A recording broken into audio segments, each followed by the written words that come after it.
Bienvenue pour cette nouvelle émission de Conflit, nouvelle émission dans des nouveaux studios. Nous sommes très enchantés de vous retrouver cette semaine pour cette nouvelle émission de géopolitique. Alors, vous le savez, Conflit ne vit que par ses lecteurs et par ses abonnés.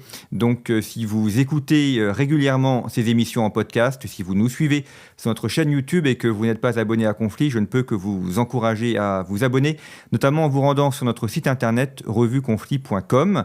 Et puis, si vous êtes déjà abonné, dont je vous remercie, vous pouvez offrir des abonnements pour Noël. Vous offrirez ainsi pour une année pour voir et comprendre le monde. Et justement, à propos de comprendre le monde, nous allons aborder cette semaine un sujet crucial, qui est un sujet français, dans la zone Pacifique, la Nouvelle-Calédonie, un sujet dont on ne parle pas assez malheureusement, alors qu'il s'y joue des choses absolument fondamentales. Et donc, nous allons revenir dessus avec mon invité, Éric Deschmecker. Bonjour. Bonjour Jean-Baptiste Noé. Alors, nos lecteurs ont l'habitude de vous lire régulièrement dans les colonnes de Conflit, sur le site de Conflit, puisque vous tenez une chronique calédonienne. Et je suis abonné à la revue. Voilà. Et vous êtes professeur de droit en Australie, donc de passage à Paris, vous vous rendez régulièrement en Nouvelle-Calédonie. On va évoquer donc cet aspect qui est très complexe et on va le voir, notamment des sujets juridiques.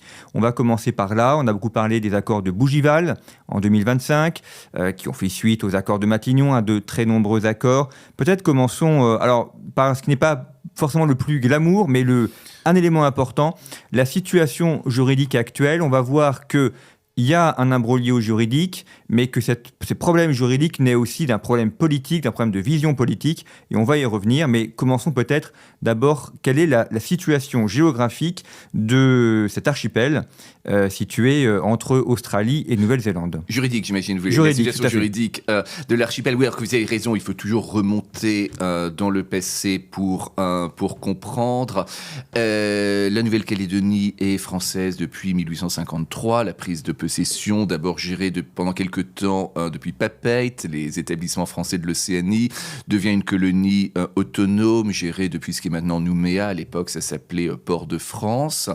Ça faisait partie de l'empire colonial français. Comme vous le savez, l'empire colonial français n'existe plus depuis 1946. En 1946, les territoires qui sont encore aujourd'hui français outre-mer ont été transformés soit en départements d'outre-mer pour les vieilles colonies, soit en territoires d'outre-mer pour les autres, avec plus d'autonomie. La Nouvelle-Calédonie est devenue un territoire d'outre-mer qui a enchaîné les statuts juridiques particuliers dus à sa situation géographique, politique, ethnoculturelle, etc., très particulière. Les statuts, le moine, Ponce 1, puis Ponce 2, il y a eu le statut Pisani avant, il y a eu une période d'administration directe, au moment notamment de la période des troubles et de ce qui a suivi. Mais le grand basculement, c'est 1998, l'accord de Nouméa, 1999, la loi organique qui met en forme juridique l'accord de Nouméa. Et là, la Nouvelle-Calédonie devient ce qu'on appelle une collectivité sui generis, donc de son propre genre. Ce que ça veut dire, ça n'est pas très clair, puisque précisément, c'est de sa propre espèce, sans équivalent. Ce qu'on sait, c'est que ça n'est plus une collectivité territoriale de la République française gérée par le titre 12 de la Constitution. Elle a son titre particulier, le titre 13. Cet accord de Nouméa, c'est en tout cas mon interprétation, mais je pense qu'elle est relativement facile à défendre, a créé une sorte de proto-État dont le but était que, en temps utile, après cette série de référendums, il se transforme en État de plein droit, ce qui n'a pas eu lieu, d'où toutes les difficultés que nous avons. Donc on a vraiment un territoire qui a une position unique au sein de la République française, mais aussi au sein de l'outre-mer, qui s'est beaucoup éloigné des règles ordinaires du droit. C'est assez difficile à comprendre. C'est un territoire qui a son propre congrès, son propre gouvernement, sa propre citoyenneté, etc. Donc un statut, oui, très très à part. Ce qui en fait donne l'impression que la métropole ne sait pas quoi faire avec ce territoire. On voulait s'en débarrasser et dire vous serez indépendant, mais d'ici 15 ou 20 ans. Et finalement, ça n'a pas marché, l'indépendance, notamment parce qu'il y a eu plusieurs référendums où les loyalistes, donc ceux qui veulent demeurer français et rattachés à la France, ont gagné le référendum. mais un référendum assez particulier puisque tout le monde n'a pas le droit de vote. Et donc, c'est aussi un autre problème avec, finalement, vous dites un système juridique à part. On a parfois l'impression qu'on est dans une zone de non-droit où il y a des citoyens français qui, sur une terre française, n'ont pas le droit de voter et ne peuvent pas participer à un référendum. On va dire en tout cas d'un droit particulier. Effectivement, donc non seulement donc cette série de référendums unique au monde, il en fallait trois chances de gagner pour l'indépendance. Et c'était de toute évidence la réponse espérée par la logique de l'accord qui avait été signé sous Monsieur Jospin. D'où le fait qu'on se soit retrouvé avec ce que l'accord appelle lui-même la situation ainsi créée dont on n'arrive plus à se dépatouiller. Sur le fait, effectivement, position tout à fait unique à laquelle on s'habitue trop. J'ai parfois parlé de un effet de cliquet. C'est-à-dire on s'éloigne un petit peu du droit ordinaire, puis un petit peu plus, puis un petit peu plus, et puis finalement on s'y est tellement habitué qu'on considère que c'est normal. Tout un certain nombre de citoyens français sont exclus de certaines élections, pas toutes. Ils votent à la présidentielle, aux législatives, mais ils ne votent pas à tout ce qui est les élections de province, qui sont les provinciales, qui sont les plus importantes, ni bien sûr à ces consultations d'autodétermination. Donc, ça veut dire que par exemple, on a un débat en métropole sur le vote des étrangers qui pourraient voter au municipal, mais qui ne peuvent pas voter au présidentiel. Et là, on a des Français qui peuvent voter au présidentiel, mais qui ne peuvent pas voter aux élections locales. Alors au municipal, ils peuvent pas, mais pas au provincial.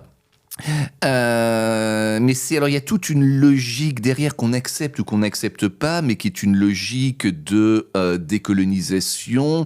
C'est-à-dire que l'idée, c'est que doit est compétent pour s'exprimer le peuple colonisé. Alors évidemment, il faut ce qui serait donc le peuple kanak, qui lui-même aurait, en tout cas c'est leur interprétation à eux, dans leur grande bonté, étendue ce droit de s'exprimer sur l'avenir du territoire, à ce qu'ils appelaient les victimes de l'histoire, Sénainville-les-Roches, etc. Donc l'idée, c'est que le corps électoral est en fait déterminé par le peuple colonisé lui-même, donc lui-même et les communautés auxquelles il veut bien concéder ce droit, mais pas les autres. Et c'est évidemment très très problématique. Pourquoi faudrait-il accepter cette logique ? Mais elle continue, et comme vous le savez sans doute, c'est allé devant le Conseil constitutionnel récemment, puisque ça continue. Il y a un corps électoral qui est maintenant gelé. C'est-à-dire qu'on ne peut plus le rejoindre. Il continue à s'appliquer pour les élections provinciales parce que la Constitution le prévoit.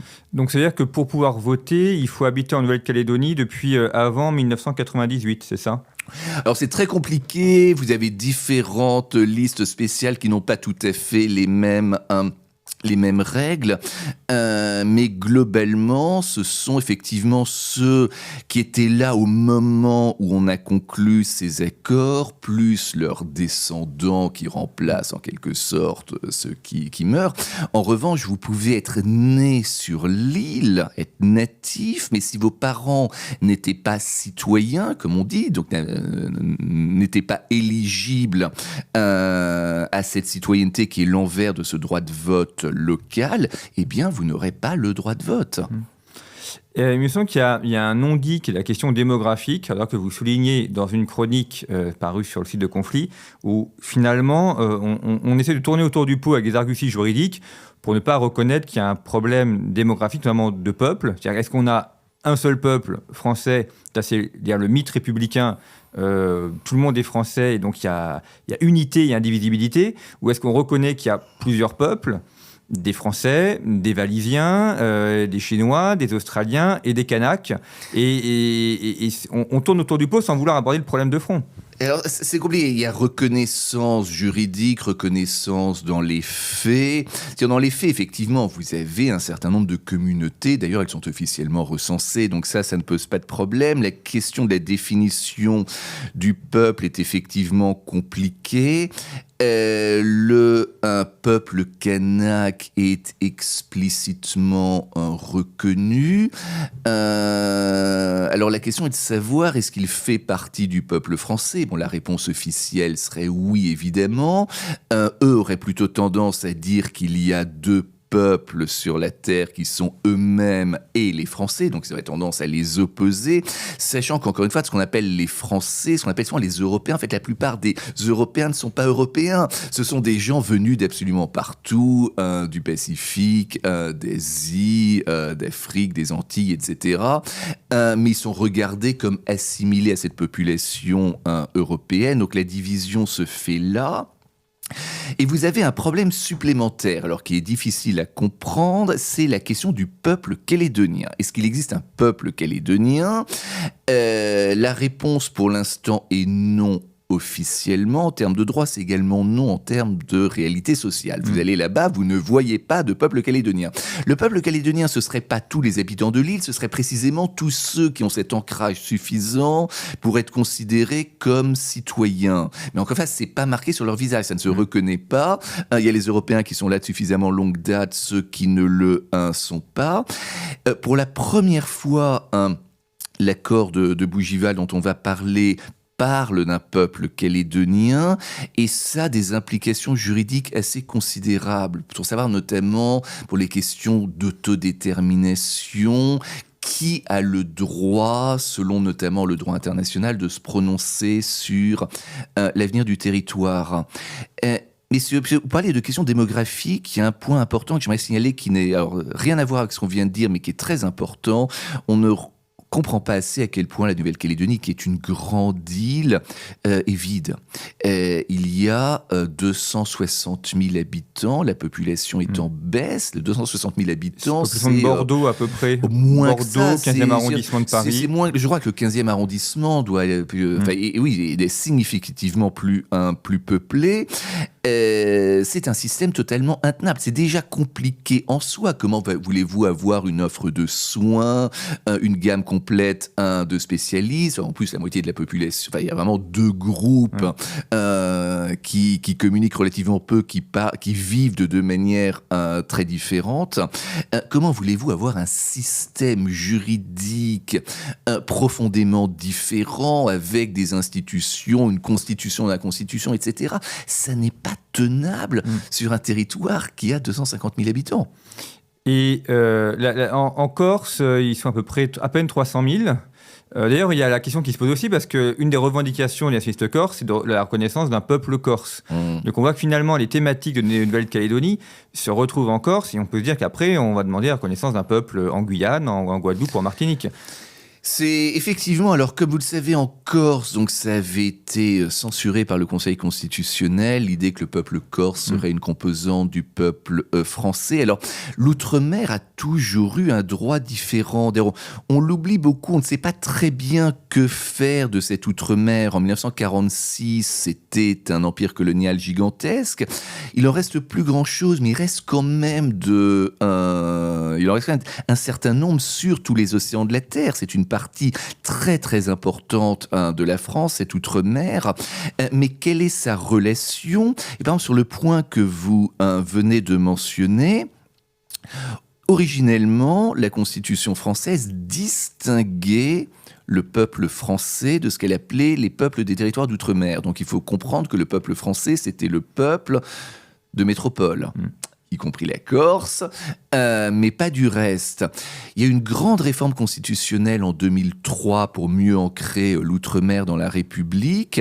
Une chose que cette réforme a faite est de remplacer, de réécrire cette formule et de dire que de ne plus reconnaître qu'un unique peuple français avec en son sein comme composante des populations des territoires d'outre-mer. Et c'est plus du tout la même chose. C'est-à-dire dans la vision actuelle officielle, il n'y a plus qu'un seul peuple français sur les 13 fuseaux horaires de la Terre que la France habite, avec différentes composantes en leur sein, qui pourraient être des populations d'outre-mer, en Guyane, en Martinique, etc., mais pas en Corse. Les Kanaks, on sait combien ils sont à peu près. Il y a des recensements qui se font pour cette population? Alors, il y a des recensements. Le dernier a eu lieu cette année. À ma connaissance, les évaluations ethniques n'ont pas encore été publiées, mais à vérifier. Alors, c'est compliqué. Donc, les gens s'identifient, ils s'auto-identifient, ce qui rend la chose, donc, globalement, un peu plus de 40% s'identifient comme Kanaks. Ça monte un peu à chaque fois, mais il y a de plus en plus de gens qui se déclarent calédoniens ou autres, et on ne sait pas très bien qui ils sont. C'est plus vraisemblablement des Européens, soit qui considèrent qu'ils ne sont plus Européens, ils sont de là-bas, soit qui ont... Il y a beaucoup de sang mêlés. Alors, ce qui est très intéressant à comprendre, c'est une incise, mais à mon avis intéressante, il y a beaucoup de métissage par le sang, en Nouvelle-Calédonie, mais il n'y a pas de métissage culturel. C'est-à-dire que les gens sont assignés par leur éducation selon qui les éduque, un camp ou un autre. Donc il y a très peu de métissage culturel entre les communautés, mais il y a beaucoup de brassage ethnique. Donc oui, les Kanaks sont En fait, c'est la plus grosse communauté, mais ils ne sont pas la majorité, d'où leur crainte existentielle de disparaître, de ne plus maîtriser, d'où évidemment le fait que le corps électoral, son dégel, sont pour eux des questions d'une sensibilité absolument extraordinaire.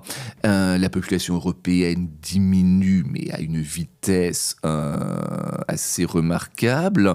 Ils sont sans doute moins de 50 000 aujourd'hui, c'est moins qu'en 1984. Les émeutes n'ont pas aidé. C'est sûr que quand vous avez votre entreprise qui est détruite, brûlée, les magasins brûlés, les gens partent. Beaucoup de gens sont partis, on ne sait pas exactement combien, mais... Ils sont allés en France ou ils ont été en Australie ou en Nouvelle-Zélande? Différents ans, mais il y a même des Kanaks qui sont partis. La plupart sont retournés en métropole, certains dans d'autres pays de la région ou ailleurs. Je ne sais même pas d'ailleurs s'il est possible de le savoir. Mais, il y a une composante intéressante sur la Nouvelle-Zélande, c'est la question militaire. Alors on va le voir avec la carte qui apparaît à votre écran, mais on voit que la présence française militaire dans l'espace est extrêmement réduite. On a 4 navires, 4 avions, 4 hélicoptères pour surveiller une zone qui est à peu près la taille de l'Europe. Parce que sur la carte, on sent que c'est tout petit. En fait, les distances sont colossales. Donc là aussi, en termes de présence française, si on veut faire quelque chose des Outre-mer et si on veut aussi assurer la souveraineté française, il faut mettre les moyens financiers et les moyens en termes d'hommes et en termes d'outils, de matériel. Vous prêchez à l'homme le plus convaincu de Paris. Là, vous n'allez pas faire plaisir au gouvernement qui nous dit qu'il met les moyens, que nous remontons en puissance, etc., etc. Bon, ça reste extrêmement modeste. Si on comprend effectivement les enjeux militaires sont liés aux enjeux économiques, aux enjeux géostratégiques. Est-ce qu'on veut se donner les moyens de faire vivre et rayonner un morceau de France à l'autre bout du monde, dans le Pacifique, là où l'essentiel de l'histoire, hélas, en un sens, se joue aujourd'hui, ce qui est un investissement, évidemment, mais qui rapporterait considérablement plus à moyen et long terme si on le faisait bien. Oui, il reste à en convaincre les gens. La présence militaire, oui, eux en sont très fiers, mais ça reste très peu de choses. La ZEE, qui n'est absolument pas exploitée, presque 1,5 million de kilomètres carrés. Je reviens sur cette carte parce que, à mon avis, elle présente bien la question le problème. Donc, on a la Nouvelle-Calédonie qui est indiquée, Nouvelle-Zélande, Australie, Indonésie. Alors, ce sont quand même quelques heures de vol. L'Indonésie, c'est bientôt 300 millions d'habitants. C'est le premier pays musulman au monde. Un archipel majeur avec notamment les passages. C'est là que passe une très grande partie du commerce mondial. On est aussi à quelques heures du Japon et de la Chine. Et puis, évidemment, Australie, Nouvelle-Zélande. Et puis, on l'évoquait en préparant l'émission, si on regarde de l'autre côté, il y a la façade ouest américaine, Los Angeles, San Francisco. Donc, dans une perspective d'aménagement territorial, on pourrait très bien imaginer des cadres supérieurs de grandes entreprises multinationales qui vivent à Nouméa et qui prennent l'avion pour aller à Los Angeles, pour aller à San Francisco, pour aller à Tokyo ou à Pékin, dans un environnement géographique qui serait vraiment plus proche que de le faire depuis Paris. Oui, mais toutes les zones, donc évidemment immensément stratégiques. L'Indonésie, à une époque, était devenue notre nouveau meilleur ami dans la région après les difficultés que nous avions eues avec l'Australie. Que ce soit des gens qui vivent là-bas, des succursales. C'est un thème très très peu abordé, dont je crois la plupart des grandes entreprises françaises n'ont pas pris conscience. Le commerce, d'une manière générale, l'activité du monde s'effectue sur 24 fuseaux horaires, jour et nuit. Quand on est en Europe, il y a une certaine limite à ce qu'on peut faire. Les gens qui sont dans les bons fuseaux pour votre journée de travail, lorsque vous êtes à Nouméa, vous vivez effectivement à l'heure du Pacifique, avec peu de décalage horaire sur l'Australie, sur la Chine, sur le Japon. C'est beaucoup mieux pour la Californie. Rien que ça, vous pourriez avoir une activité économique considérable avec une main-d'œuvre suffisamment formée. D'ailleurs, il faut absolument peupler la Nouvelle-Calédonie davantage qu'elle ne l'est pour les raisons que j'évoquais tout à l'heure. Cette activité économique, oui, qui est d'être une présence française à l'heure du Pacifique. Quel est le décalage horaire entre Nouvelle-Calédonie et France métropolitaine? C'est une douzaine d'heures? Un peu moins, ça va dépendre des saisons. Puis l'heure d'été et l'heure d'hiver jouent dans l'autre sens dans l'hémisphère sud. Ça doit être entre 8 et 10 heures selon les saisons. Donc on voit bien aussi dans une vision de France mondiale, on pourrait avoir un pôle Nouvelle-Calédonie, métropole, un pôle Antilles. Et avec ça, on couvre à la fois le continent américain, continent Europe, Moyen-Orient, Afrique, et puis continent asiatique, Pacifique. Et il y a tout ce qui irait derrière. C'est des gens vivent là-bas. C'est une partie du problème qu'on a avec l'outre-mer, c'est que la plupart des Français qui n'y ont pas leurs racines, donc des Français originaires de métropole, connaissent à peine ou pas du tout. S'ils y sont allés, c'est un petit bout de vacances en Martinique. Ne connaissant pas, ils ne comprennent pas ces territoires, ils ne les aiment pas, ils n'auraient pas tellement idée de faire le genre de choses dont nous parlons, mais vous pourriez relativement il faudrait évidemment avoir des efforts de la volonté, un peu d'investissement, mais faire vivre une France dans le Pacifique, de même qu'une France aux Antilles, tous les liens humains qui viendraient avec ça, le fait de connaître ses voisins, tout ça a des répercussions. Enfin, c'est une manière pour la France de vivre avec les moyens qu'elle a encore, qui s'affaiblissent mais qui existent toujours, se vivre en tant que pays monde, voire puissance monde. Alors, on va revenir sur les accords de Bougival. Donc, je précise que l'émission est enregistrée le 2 décembre 2025. Donc, on ne connaît pas ce qui se passera après. Il y aura probablement des évolutions en 2026. Mais on va parler de ce qui s'est passé avant. Donc, signature des accords de Bougival. Peut-être expliquer ce que sont ces accords, pourquoi ils ont été signés avec l'ancien gouvernement. C'était François Bayrou, Premier ministre, et Manuel Valls, ministre des Outre-mer. Alors, c'est en Bougival, c'est l'aboutissement d'une longue histoire sur laquelle on reviendra peut-être en parlant des accords de Matignon puis de Nouméa. C'est une tentative de sortir de l'accord de Nouméa après ce triple non au référendum. Mais commençons par effectivement les événements depuis juillet, parce qu'effectivement, il faut suivre. Il y a au moins un développement par semaine. 12 juillet, au petit matin, au Hilton de Bougival, qui est une petite ville des Yvelines, dans la banlieue, dans la lointaine banlieue ouest parisienne, annonce d'un accord historique qui réunirait toutes les délégations, toutes les composantes. Alors on pourrait expliquer ce qu'elles sont, mais en gros vous avez les indépendantistes, les non-indépendantistes, on va dire, qui sont sérieux, et puis un espèce de ventre mou au milieu. Donc vous avez en gros trois grandes composantes. Et on nous annonce qu'elles se sont mises d'accord sur un texte qui essaierait de pérenniser le statut de la Nouvelle-Calédonie globalement en reprenant toutes les institutions sorties de l'accord de Nouméa, ce qui est à mon sens assez problématique puisque l'accord de Nouméa a été fait pour deux choses. Un, être transitoire. Deux, être transitoire vers l'indépendance. C'est qu'on crée les institutions d'un territoire qui deviendrait un État à part entière, fût-ce en association avec la France, un congrès, gouvernement, transfert de compétences législatives exclusives. Le Parlement national ne peut plus légiférer sur énormément de sujets pour la Nouvelle-Calédonie. Il n'y a pas eu de réflexion de fond. Qu'est-ce qu'on fait? Qu'est-ce qu'on veut? Que veut-on pour la Nouvelle-Calédonie? Quelle est sa place dans l'outre-mer? Quelle est sa place au sein de l'ensemble français? Globalement, on continue en créant ce que le texte appelle un État de la Nouvelle-Calédonie, mais sans définir du tout ce que ça voudrait dire, dont on nous dit simplement qu'il serait au sein de l'ensemble national, comprendre, il serait dans la Constitution française. Et on supprime les référendums d'autodétermination, donc ce sort de droit de tirage permanent toutes les X années, qu'on puisse retourner aux urnes. Évidemment, les indépendantistes, par cette tactique d'usure, espèrent gagner le prochain ou celui d'après, ce qui est d'autant plus facile, évidemment, s'ils encouragent les gens à faire leur valise.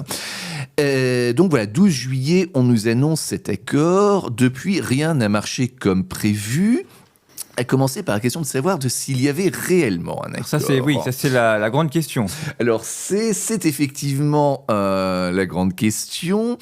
A été publié le 12 juillet un texte qui s'appelle projet d'accord sur l'avenir institutionnel de la Nouvelle-Calédonie, avec devant lui un document, un document qu'on a là, qu'on montrera à l'écran, avec toute une série de signatures de toutes ces délégations, plus le représentant de l'État français qui était Monsieur Valls, ministre des Outre-mer à l'époque, avec cette phrase relativement sibylline: l'ensemble des partenaires s'engagent à présenter et à défendre le texte en l'état de l'accord sur l'avenir de la Nouvelle-Calédonie. Plusieurs interprétations. Pour certains, c'est réellement un accord et le FLNKS, parce que, comme vos auditeurs le savent certainement, le FLNKS ne veut pas ou ne veut plus, et ne veut plus pour rien au monde de cet accord de Bougival. Donc certains diraient qu'il a retiré sa signature de manière illégitime.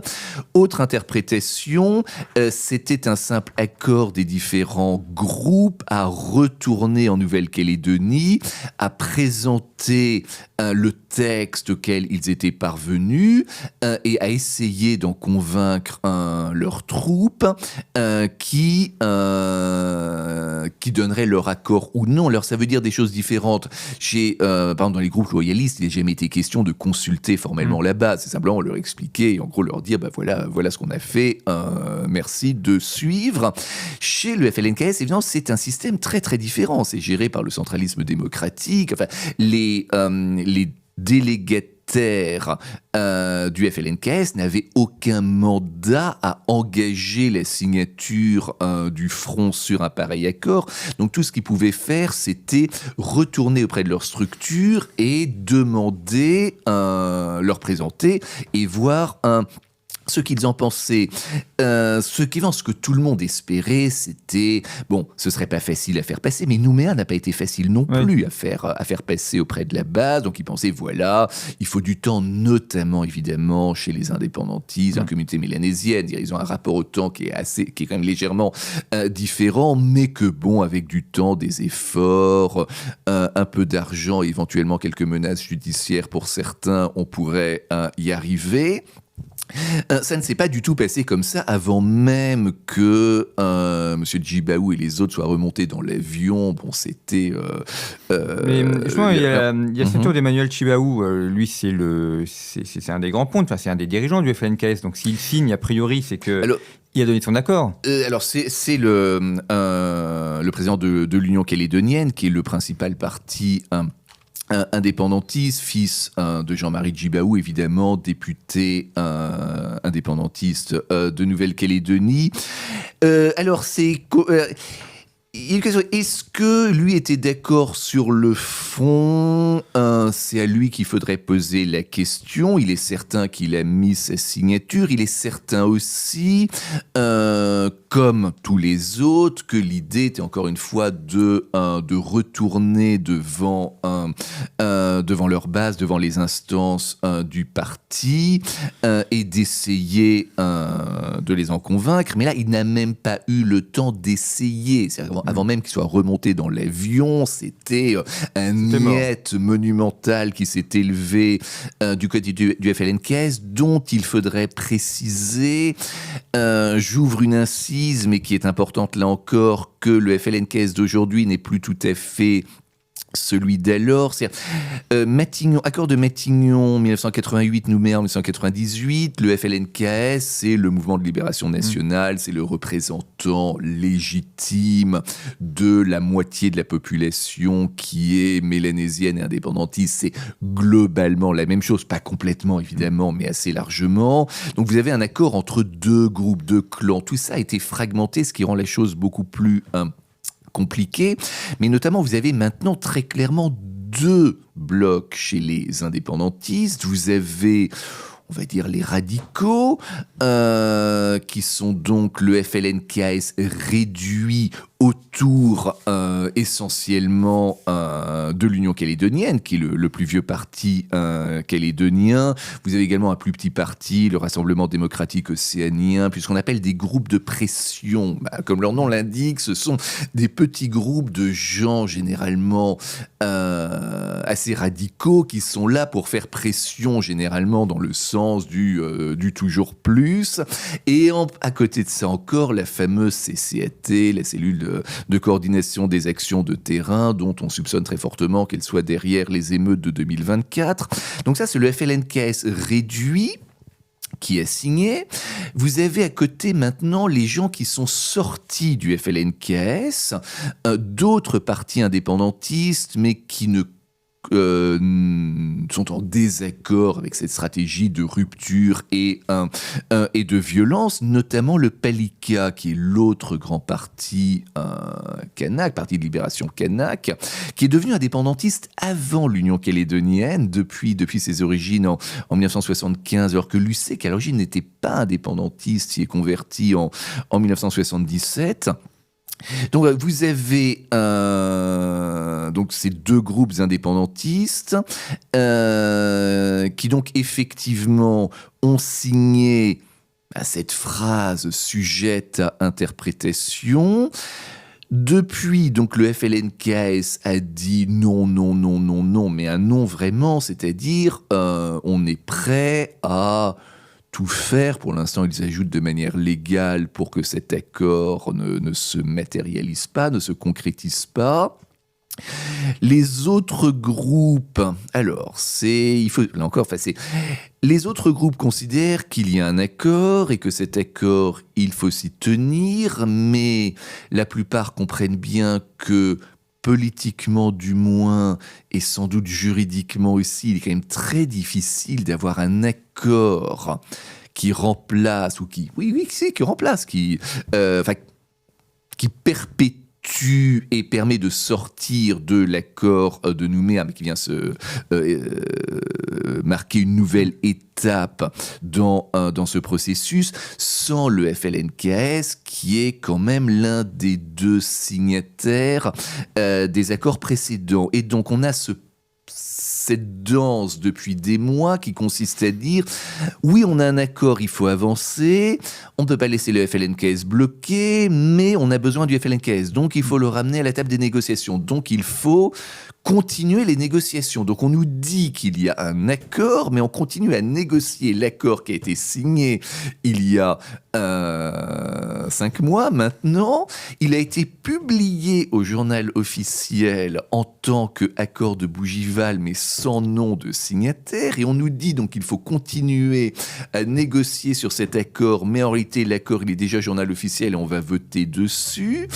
Entre-temps, le ministre a changé, donc il y en a c'est maintenant Madame Mouchou qui fait de son mieux. Je n'aimerais pas être à sa place. Donc vous avez ceux qui, alors, les non-indépendantistes qui... c'est compliqué, mais globalement, vous avez 2 délégations qui sont ce qu'on appelle les non-indépendantistes sérieux. Vous avez ce qu'on appelle les loyalistes dans un sens étroit du terme, qui est une sorte d'intergroupe, de groupe né sur de la recomposition de la droite calédonienne après le départ de Jacques Lafleur au début des années 2000, très divisés, qui se sont composés, recomposés, alliances et des alliances, etc. Ils ont fini par se regrouper en comprenant qu'il fallait qu'ils soient unis.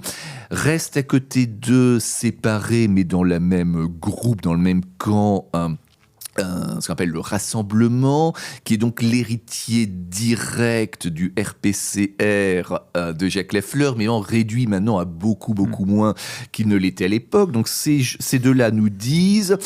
Oui, il faut parler au FLNKS, donc on va préciser l'accord, on va éventuellement le compléter, on va l'expliquer, donc on négocie, mais on ne veut pas changer quoi que ce soit de sérieux rien, sur le fond. Ouais. Donc là encore, c'est assez difficile de comprendre. Alors, on fait quoi ? Mais alors, le développement, encore une fois, que vous avez bien fait de donner la date de l'émission parce que il se passe quelque chose au moins toutes les semaines. Ce que j'appellerais le ventre mou. Le ventre mou, c'est les gens qui sont ni pour ni contre, bien au contraire. Vous avez l'éveil océanien qui représente essentiellement l'importante communauté wallisienne et futunienne, dont la ligne officielle est oui à l'indépendance, mais pas maintenant. Donc je ne sais pas où vous classez ça. Et vous avez Calédonie Ensemble. Calédonie Ensemble est un parti généralement considéré comme non indépendantiste, qui a dominé la vie calédonienne pendant plusieurs années après le départ de Lafleur, mais qui est en train lui aussi de... Enfin, je crois qu'il a... comment dire, il attend un peu que ça se passe. Non, il part, enfin, il accompagne l'effondrement de l'accord de Nouméa. Calédonie Ensemble, c'est ceux qui ont toujours voulu une sorte d'indépendance association, donc la Nouvelle-Calédonie, un État de Nouvelle-Calédonie, mais entretenant des rapports très forts avec la France. Et donc, eux, plus maintenant les indépendantistes modérés, j'espère que vous suivez toujours, donc le Palika dont on parlait tout à l'heure, disent « mais il faut absolument que le FLNKS soit d'accord, signe ». Donc eux considèrent qu'il y a un accord, mais qu'il faut réellement changer la substance de l'accord afin d'obtenir... une nouvelle signature du FLNKS, sans doute en lui en donnant davantage, à la fois sur le plan symbolique, la reconnaissance de l'identité kanak, etc., mais aussi peut-être sur ces processus d'éventuels transferts de compétences régaliennes, etc. Donc on voit bien qu'en fait, il y a aucune entente, tout ça, pour une île où il y a 250 000 habitants. On va arriver au terme de cette émission. Un des problèmes qui n'est jamais aussi évoqué, c'est celle de la viabilité à la fois stratégique et économique de cet archipel. Quand bien même il serait indépendant, comment est-ce qu'il pourrait vivre au niveau économique ? Alors il y a le nickel, mais on sait que ce sont des mines de nickel qui sont en déclin et dont le déclin va probablement s'accentuer, notamment parce qu'il n'y a pas eu d'investissement fait à cause des problèmes politiques et des problèmes d'insurrection. Et puis on sait également que c'est une île qui est convoitée par la Chine, par l'Australie autrefois, et donc en fait cette indépendance, ça pourrait être tout simplement de rentrer dans le giron chinois ou d'être une sorte de protectorat chinois qui dit pas son nom.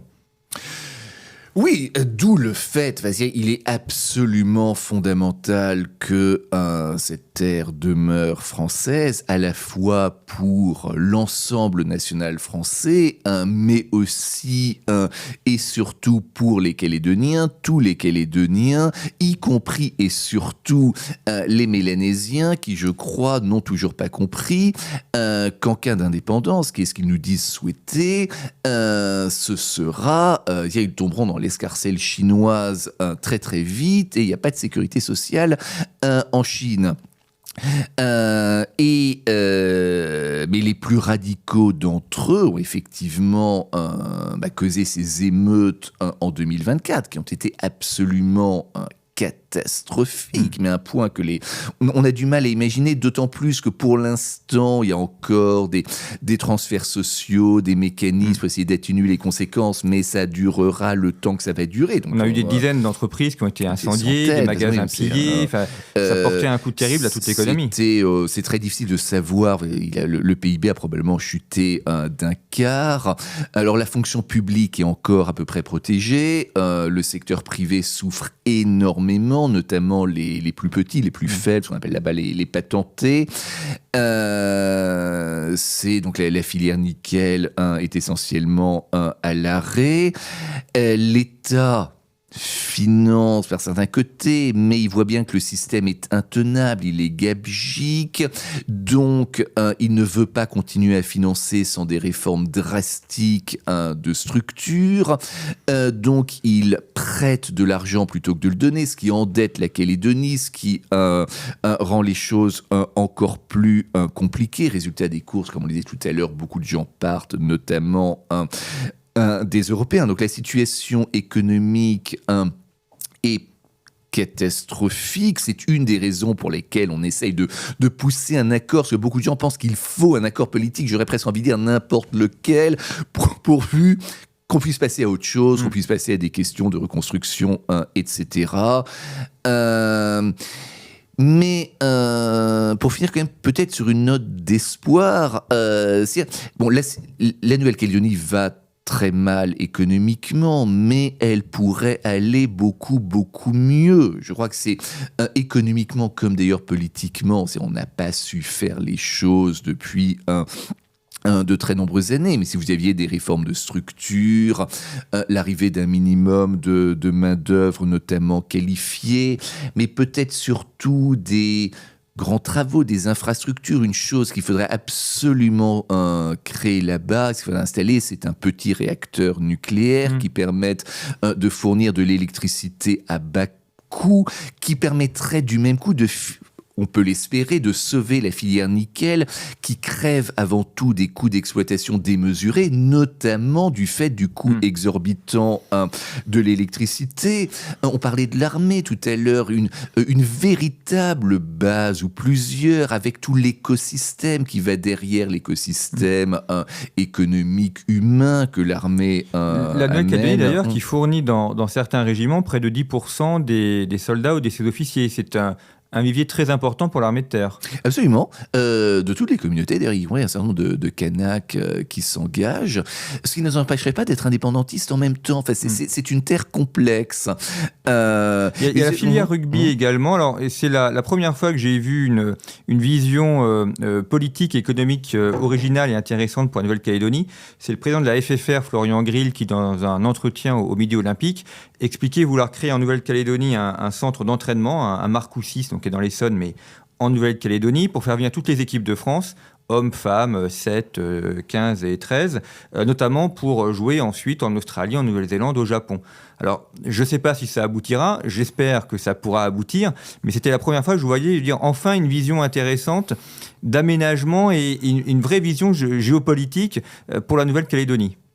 Mais complètement, et j'en suis heureux, c'est à encourager, c'est très rare comme vous le dites, mais en ce cas c'est réaliste, il faut aussi être réaliste, on ne peut pas avoir dans tous les territoires d'outre-mer des répliques de tout ce qui se fait en métropole. Je sais que d'autres avaient pensé à quelque chose d'un peu similaire pour l'athlétisme dans les Antilles, qui pourrait attirer des gens d'Amérique du Nord. Les Antilles sont un grand vivier pour l'athlétisme.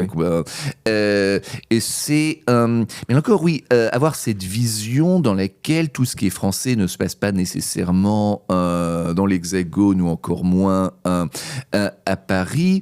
Encore une fois, il ne faut pas être trop ambitieux parce que ce ne serait pas faisable, mais une ambition tout à fait réaliste d'organiser certaines choses. La Nouvelle-Calédonie est une terre française dans le Pacifique à partir de laquelle on peut faire beaucoup de choses pour l'ensemble de la communauté nationale.